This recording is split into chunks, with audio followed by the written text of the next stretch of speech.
Hi everyone. In this last lesson on process heat flow, we're gonna talk about process and utility pinches, and also about heating and cooling the process, the utilities in the grand composite curve diagram. When treating with pinches, we must distinguish between process pinches and utility pinches. Process pinches occur naturally in the process, and it depends just on the balance enthalpy of interval and the way the heat cascades down the product. While utility pinches are created by the introduction of an intermediate utility.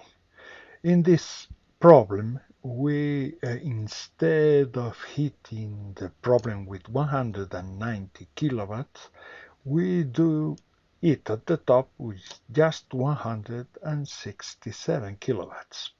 Why? Because we then gonna use 23 kilowatts at a lower level. This is just the need in this interval, and this is the most heating utility at this level we can use.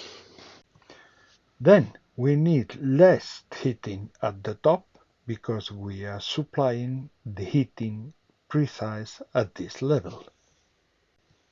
And of course this creates a pinch zero heat flow across interval, a utility pinch.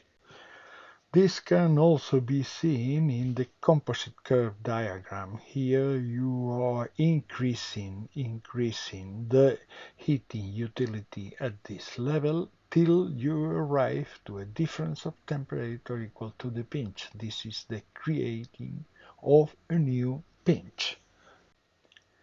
And for finishing the lesson and the unit, I want to talk about utilities in the panorama of the grand composite curve.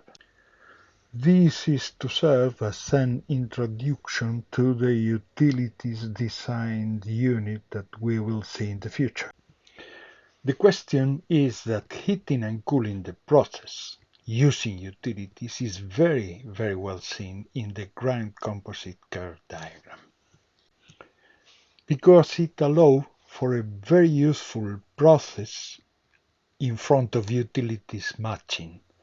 For example, the top gap of this diagram, this curve in the diagram, is the heating, and the bottom gap is the cooling.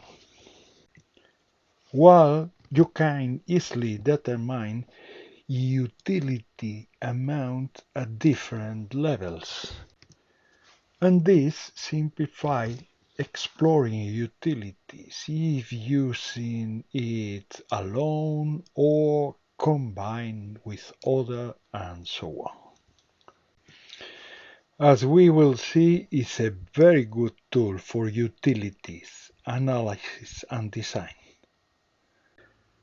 And okay, this is all for this lesson and for the unit on process heat flows.